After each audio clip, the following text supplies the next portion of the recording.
সমান সওয়াব আপনার আমলনামায় লেখা হবে। অর্থাৎ আপনি একা নেকামল করে যা করেছেন, একটা মানুষকে ভালো পথে এনে আপনি এর চেয়ে হাজারো গুণ নেকামল পেয়ে যেতে পারেন। মুশকিল হলো আমরা বিজনেসের চেতনা মনে রাখি না। আপনাদেরকে অনেকবার বলেছি, আশেপাশে হয়তো অনেকে শুনেছেন অনেকে শোনেননি, এজন্য আবারও অনুরোধ করব, কাজটা আমাদের খুব দরকার।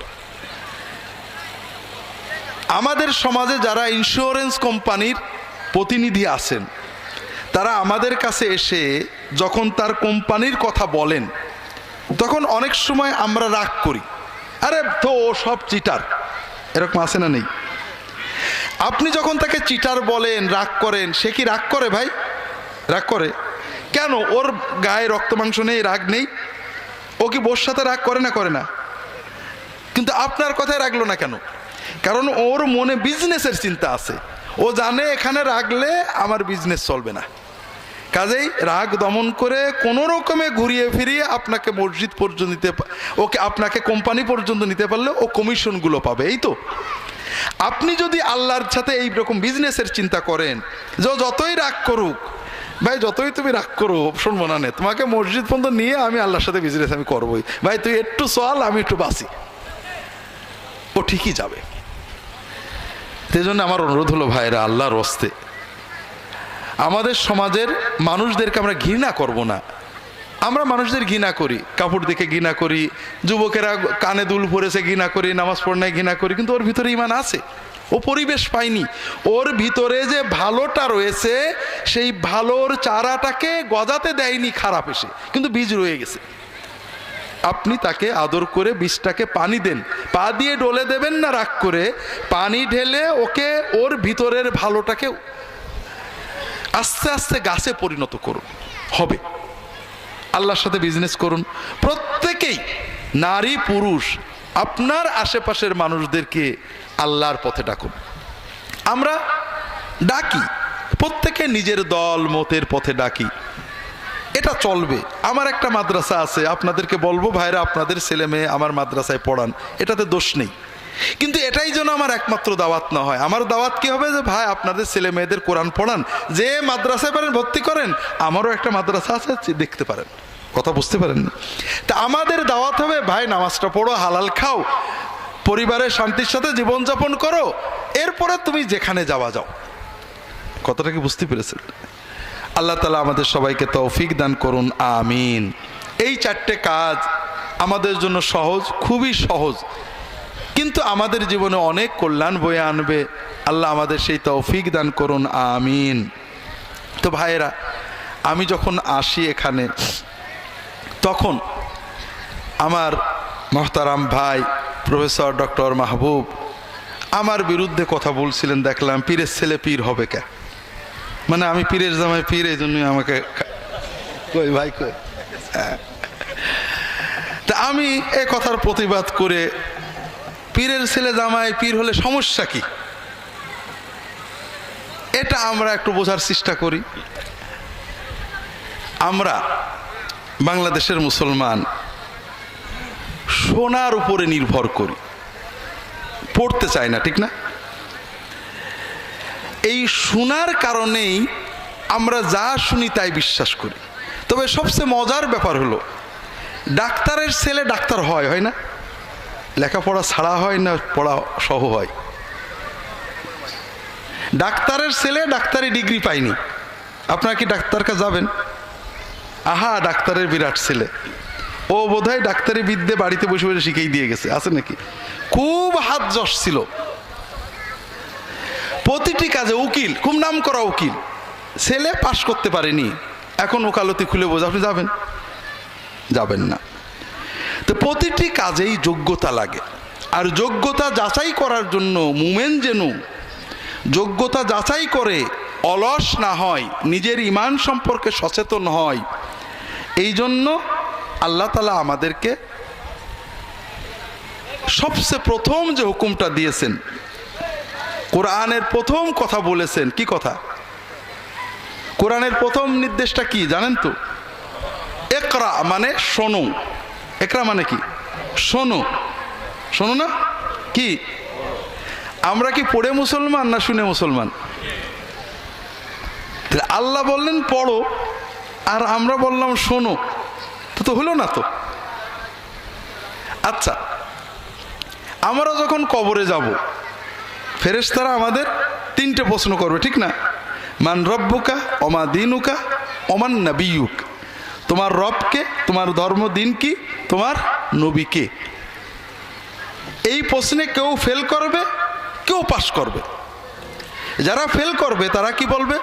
হা হা লা আদরি সামিআতুন নাস ইয়াকুলুনা শাইয়ান ফাকুলতু।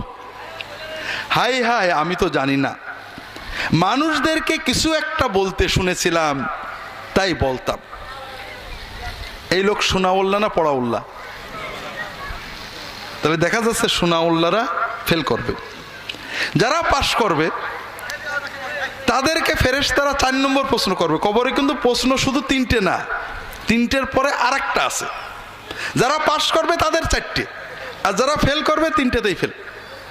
সেই প্রশ্নটা কি?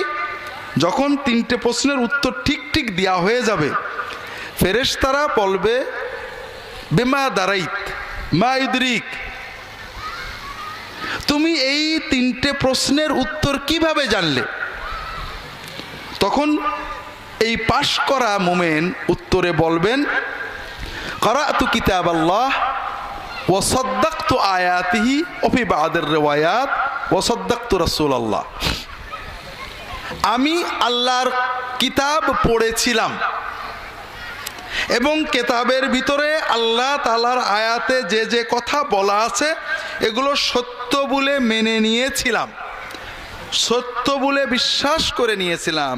আমি রাসূলুল্লাহ সাল্লাল্লাহু আলাইহি ওয়াসাল্লামের কথাগুলোকে সত্য বলে গ্রহণ করেছিলাম। এটা পড়াউল্লাহ না শোনাউল্লাহ? ভালো করে খুব সচেতন হন।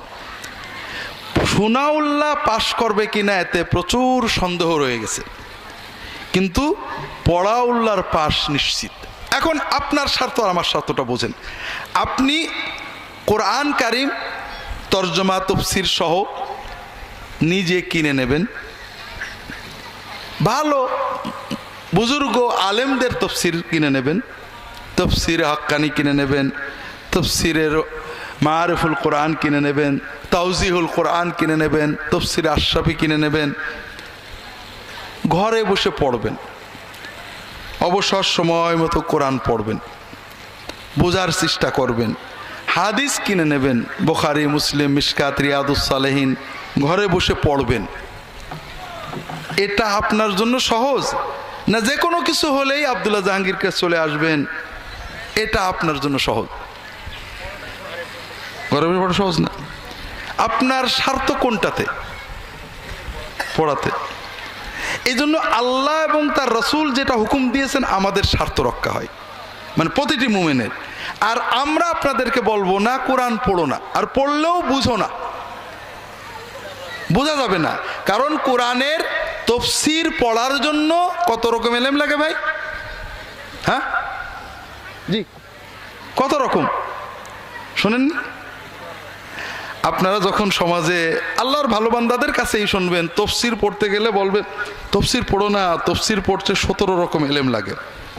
আসলে এটা দুর্ভাগ্যজনক, দুঃখজনক। আমরা শুনি, গল্প শুনি, ফেরাউন যখন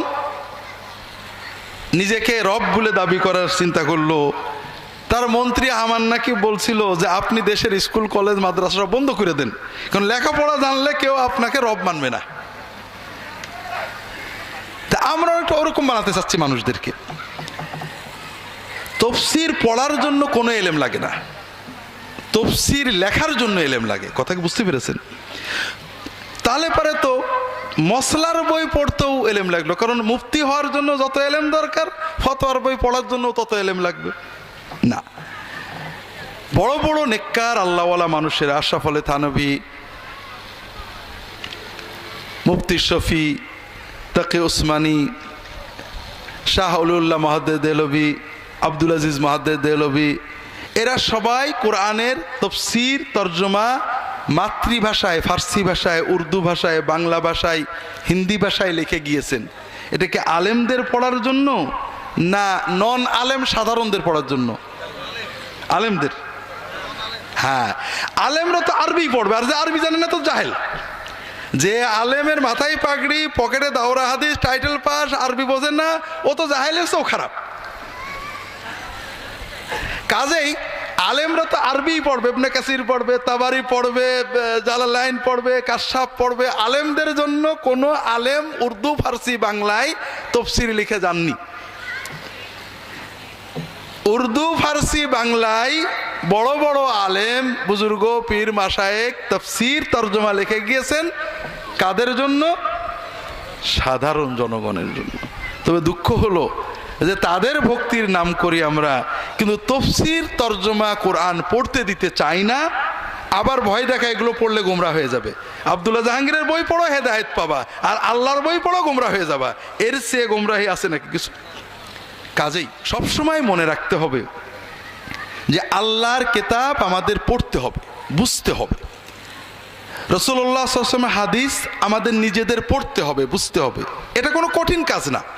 আল্লাহর সাথে বিজনেস সবচেয়ে সহজ। আল্লাহ রাসূল সাল্লাল্লাহু আলাইহি ওয়াসাল্লাম বলছেন, ইন্না হাযাল কুরআন শাফিউন মুশাফফা ওয়া মাহিলুন মুসাদ্দাক। এই কোরআন এমন একটা শাফাআতকারী, সুপারিশকারী, যার সুপারিশ, শাফাআত আল্লাহ অবশ্যই কবুল করবেন। আর এমন এক বিবাদী, সে যদি কারোর বিরুদ্ধে কেস করে তাহলে তার ধ্বংস অনিবার্য। মান জাআলাহু আমামাহু কাদাহু ইলাল জান্নাহ। যদি কেউ কোরআনকে তার সামনে রাখে, কোরআনকে সামনে রাখার অর্থ সে কোরআনের তালবেলেম হয়ে যায়, কোরআনের মুরিদ হয়ে যায়। কোরআনকে তার সামনে রেখে চলে।